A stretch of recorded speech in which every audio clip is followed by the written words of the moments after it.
much, and I'm focused on going forward. Yeah. I mean, that's how I've always been, focused on going forward. And when I look back at it, it's a lot.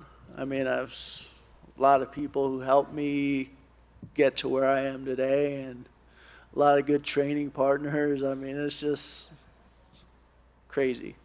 This next phase of your life, I mean, I doubt you can remember a time when fighting wasn't a part of your life, right? I mean, so are you looking forward to it as like, I don't have to deal with this responsibility anymore? Or there's a little fear of like, man, there's going to be this hole missing? What's your thoughts? I would say there was fear because it's freaking unknown. Like, I've been training and competing my whole life. Like, even when I was supposed to be in high school or middle school, I'm like concentrating on how to get better at wrestling or football or whatever, fighting, when I should be doing my homework. So that's where I've always been. So one thing that I feel that I'm going to get out of this is I'm going to actually just be able to train for fun again, which is huge. Like, my body feels better when I'm training for fun. When I'm training for a fight, it just doesn't feel as good as it used to. And I don't have to recover now, so like I could actually torture myself, which just seems weird. Like, cause that's my goal, is to like torture myself, beat myself down, and that's how I gain strength. But now, since I'm older, I can't recover as fast, so that's it. So I'm going to be able to torture myself a little bit more and give myself more rest. I like it. Give us your thoughts on Nico as a final opponent. I mean, stylistically, it seems like it could be an exciting matchup. Is that the type of fight you want in your last fight? Nothing against Nico, but I didn't really care who I was fighting. I'm focused. I'm always just focused on myself and like trying to get my stuff situated, trying to feel good on Saturday is really what I'm focusing on. And if I feel good, then fight's going to go good. So that's what I focus on. And I let the UFC kind of take care of that stuff. Dave Martin, they talk. They're like, hey, what do you think about that? And I'm kind of like whatever, like let's just go. Last thing for me, you touched on the fact that you'll keep training. I mean, do you see yourself staying around the sport, being a part of like corners and coaching and camps or anything, or do you want to withdraw from the sport and be away from it? No, I'm definitely going to be around the sport. This sport's given so much to me. The reason I am where I am today and been able to last this long is because of all the people helping me. So I'm going to give back all these little tidbits I've learned over time. And we have a really good gym at Killcliff FC, and just like being able to help guys get stronger so that they can make money and compete at a high level. And that's what I feel like martial arts is about, is giving back and showing techniques. Robbie, back here. Robbie, back here. Congratulations on an amazing career, and thank you for so many great, iconic moments. So your first fight was 22 years ago. Did you ever imagine, or could you ever fathom, how much the sport has grown since your very first fight? No, I remember what the UFC champions were driving around then, like what kind of cars they were driving, and like I was just happy to. I'm like, hold on a second. So when I was 16, Milicic brought a whole bunch of 5 fighters into our wrestling room to wrestle with us, and I was like, and I was a fighter. I mean, I did martial arts growing up, and I was wrestling, and I'm like, hold on a second, what do you guys do? I'm like, oh shit, this is what I'm gonna do with my life. So like, but I didn't know. It was just like I didn't go into it for money necessarily. I went into it because I loved competing and I loved fighting and I loved sharpening my skills. And where the sport's come since then is ridiculous. I mean, when I first signed with the UFC, I went into their offices and there was a security guard outside and probably 4 people in the whole building, workers. I mean, there's Dana, there was Donna, there's freaking Joe Silva, and a lawyer. I mean, that was it. So, I mean, this sport is huge. UFC is huge, and it's nice to be a part of it and see the growth and be able to last and be a part of it. And your first UFC fight was at UFC 37, and now we're at UFC 290. And I can name about a million favorite Robbie Lawler moments, but is there one moment in particular that you could say, yeah, that's my favorite career moment? Not really, because I don't really like rate myself and do those types of things. I mean, big fight for me though, I think, in my career with the UFC was probably my first Hendricks fight, because I didn't get it done. Plain and simple, I didn't get it done, and I thought I should have, and he outcompeted me and got the job done. So after that, I was on a mission, and I think that was a big fight for me. Thank you very much for the memories. Thank you. Robbie, I know right here. I know you said you don't like to look back, too much. It's always been about looking forward, but tomorrow night you're having a fight inducted into the UFC Hall of Fame as well. Are you planning on attending the ceremony, or is that too difficult with the weight cut? No, I'm not sure what's gonna happen, but I've been doing this so long. My weight's good, so I'm good. And you're a very even keel guy, I know, but is any of this stuff like stirring up emotions, like tomorrow night when you're going to be inducted, the final walkout? Like, are you kind of processing it in that way, or not really? I think it could, and it has come up, but I try not to, because it's a lot. I mean, I've been freaking doing this a long time. Yeah, and we talked before the last fight when it was going to break this like main card streak you had been on to go to the prelims, and then you got ultimately bumped up again, but it seems like might work out that way. What does it kind of say that you spent 20 years not being on a prelim fight until now, and obviously it's the featured one. It's still on ABC and ESPN and all these massive platforms, so a lot of people will see it. I think it just shows that I go out there and fight, I'm going to put on a show. I've been doing this for a long time, and I wouldn't necessarily think that it's that cool, because you know how I am. I'm like, whatever, like, let's just go out there and fight. I'm put on a show. If there's one person in there, if there's one person watching, whatever, let's freaking fight. But I'm growing up now, and I appreciate everything I accomplished, and being on the biggest stage at the end of my career after the long career is awesome. And just last thing, you mentioned working with all these fighters at Killcliff and everything. You got like Ian Gary and Shavkat and all these people. Which one of these, and I know maybe a difficult thing to answer, I don't want you to disrespect any of the others, but which one of these guys has like the highest ceiling, in your opinion, in the sport?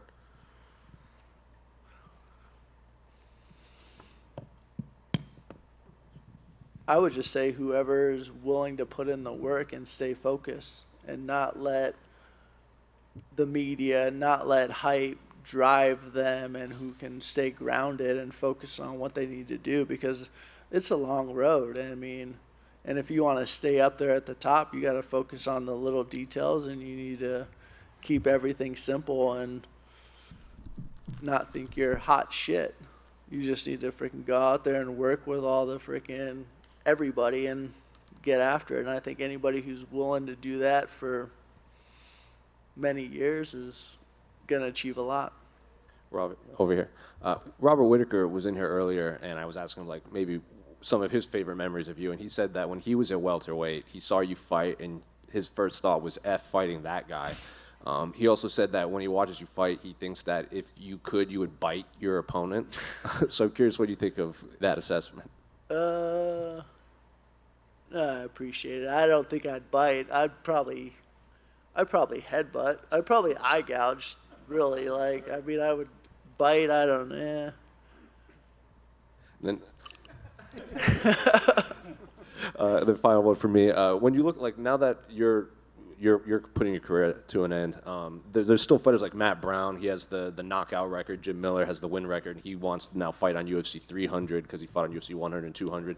Do you look at like that generation of fighters that came up with you, and like there's just like a different camaraderie with all you guys that came up during that Zuffa era through the Reebok into the ESPN era?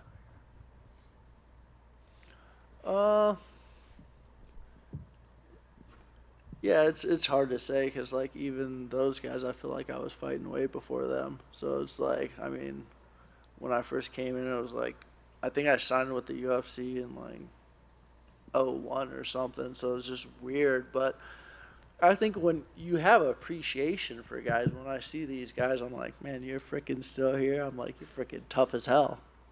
Because just the training camps alone, like, you don't realize to be here for this long, the training camps alone, keeping your body, keeping focus with everyone pulling at you. Hey, you got to go here, you got to go here. Let's go do this. Your buddies want to hang out with you. It's just, you need to stay focused. And guys who have done that for a long time, I really appreciate it. Robbie, so much of your early years, of course, back in the Quad Cities, Bettendorf, Iowa. How do you look back now at those formative years for you? I think that was the best time as far as training. It was when I first started training, everybody in there was tough. And I don't mean tough technically, I mean just tough. If you were fighting in 2000, then you're not making any money. You're doing this for the freaking love of competing. And we probably had like 10 high-level guys who just like pushed each other, and there was no room for weakness. Only the strong survived. And I think I learned so much from that.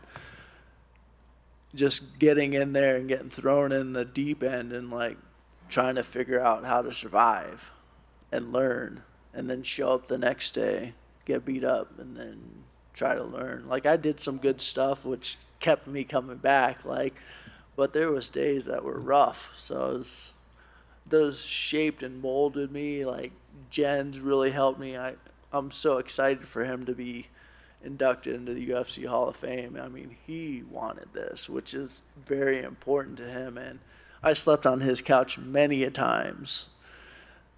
He helped me out with my boxing so much. Obviously, Matt Hughes threw me around. Actually, when I was a senior in high school, my coach, because I was actually a decent wrestler, like, hey, go with this guy. And frickin' Hughes was frickin' slamming me around like hard, where my coach was like, okay, like, that's enough of that. Like, that's how it was. It was like no mercy type thing. So definitely, and obviously Pat Miletich, another UFC Hall of Famer and champion, put a lot of time and effort into me. And that gym, it was just, we just fed off each other. We just always believed we were going out there to smash somebody. It was us versus everyone else, and we're going to crush everyone. And that was our mindset. And I think that helped throughout my career. Well, thank you. I appreciate it. Hey, Robbie, back here. Robbie, when people talk about the fight with Rory McDonald and going into the Hall of Fame, when fighters tell you how much they love it, does that make it extra special to hear specifically from, all of your coworkers that get in the cage? Yeah, I mean, I'm not quite there yet where I'm like still like absorbing like other people excited about things I've accomplished, but as I get older and like I'm like trying to figure out how to, like, I'm just out there competing, just giving it my all, and it's what I do. And I mean, I guess it's nice, but I'm happy with how it was so long ago too. I'm like on to the next thing, but it's just weird for me to, I just don't know how to accept it. And like, just because I didn't get into this sport for praise and hype and those types of things. I'm just trying to be the best I can be. And so maybe I need to figure out a way to let people appreciate me, huh? I mean, I think you'd find a lot of people are ready to. To talk about that, when Rory came to Killcliff, fans were wondering, is it a little bit like Rocky III? They ended up having a third war behind the scenes in the gym. Can you speak to any of that? How good did any sparring session get with Rory when he came over? Oh, no, I don't usually go hard anyways, and he doesn't usually go hard in his sparring. So it's about getting to your spots and having your feet underneath you. He's very technical fighter, really good on the ground. So I learned a lot of stuff from him. But he's actually very analytical. So like his sparring sessions will be more about working on certain things, which is kind of how I fight. It's like, all right, I need to get to this spot. What happens if I do this? What does he do? So he's very sharp individual, and it was nice to see. Which I already knew that because I fought him twice and trained for him. So it was... Final question. There's only one you, but if you were to point out one of the guys on the roster and say, you know, that's the next Robbie Lawler, savage, unbreakable, always brings it, love of the game, is there a guy you would name? No. I would say I don't really watch too much unless one of our guys are fighting. I mean, these guys freaking are just pumping out shows, just like, so it's hard. I mean, and I'm spending family time now, so it's like hard for me to get away from those things. So I'm focused on other aspects now, but I'm sure there's many out there who are willing to give it their all. Robbie, over here. You sort of talked a little bit about it. Is coaching kind of what you're going to be doing in retirement? Is there any other things you're looking to do now that you're not going to be having to train for a fight? Yeah, and I mean, that I've been coaching for pretty much my whole career because that's kind of what you do. Like, even when I was training for fights, I was at the high school, like, coaching wrestling, coaching other fighters, just giving little tidbits here and there. But yeah, we have a gym, Killcliff FC, and I'm going to help those guys fulfill their dreams and wherever they want to go. I'm going to, Henry Hoof and I and Greg Jones and all the coaches over there are doing a great job getting these guys ready. I mean, we've got a lot of really good fighters. So martial arts is about giving back, and I think all sports is about giving back and making life easier for others. All this knowledge that I have, there's no sense keeping it to myself. Leading up to this fight this week, did you have a lot of the guys from the old Militich camp reach out and kind of congratulate you or anything? Like, has Pat talked to you or anything? No, not here and there. I talked to Jens here and there. I talked to Pat here and there, but I actually called Jens about a computer question for my son. So like he's good for everything. We don't need to talk about fighting all the time. And you talked about some of the up-and-comers at your gym, maybe not personality-wise, but fighting-wise. Does Ian Gary remind you a little bit of yourself in terms of, you know, he's a in-your-action, type of fighter, like, you know, really likes to make it entertaining? Yeah, no, he comes out and fights. He's going out there to take people out and look good, and he is who he is. Like, let these guys be them, and let me be me. And just last one, looking back on your career now, is there one opponent you wish you would have been able to share the octagon with that you didn't get a chance to? I mean, back in the day, maybe I was like, but now, like, looking back, I'm like, guys cross your paths for certain reasons, and it just is what it is. It's just MMA. Like, no, I'm good. Well, I'll throw one out at you because you guys never fought. Was Georges St-Pierre a fight you would have wanted to have at some point, just with the history of Matt and him? Yeah, I think that would have, because he was like, when I was on the outside of the UFC looking in, he was the guy I was training for. Like, the whole time, I was like, I want to fight this guy. So, like, yeah, like, I trained to fight that guy all the time. Congrats on he was retirement. the best. Back here. Just one quick question for you. Obviously, you've talked many times about how long your career was, the amount of fights you've had in Vegas. I can't even count. What's your favorite thing about Las Vegas? I mean, obviously the fight's best part, but the food's amazing here. Lots of really good food. I love eating, so I'm a foodie. So, food. Rob, just one question. A colleague of mine in Hawaii wanted me to ask you about your time that you spent in Hawaii. After your first initial stint with the UFC, you went to Hawaii, fought like 5 times. You became a champion for the first time in your career. He wanted to know kind of what that did for your resurgence of your career and, you know, what eventually led to where you got to. It was great. I actually moved up to 185, so there was no more weight cutting. I would just go there and I'd eat galbi and freaking mac salad and rice. So, and I was on vacation. I think the first time I went there, like, I didn't stay after. I'm like, and then my buddy was like, I'm like, hey, I'm going home. He's like, no, I'm staying here for a couple of days. And I was like, shit, I should have thought of that. But I mean, I grew as a fighter there. It was, I loved the rules. First of all, it was Pride rules, which is the best rules. For those of you guys who don't know, knees to the head on the ground, soccer kicks, those types of things. But I grew a lot, and what I didn't get very much was this. I did not have to do very much media. Like, it was just like show up there on vacation, maybe a little bit of media, but like not really, because it's laid back there anyways. And then I just go out there and fight and then go eat food. So like I just was able to kind of hide and make some money, and then I was just watching the UFC from there.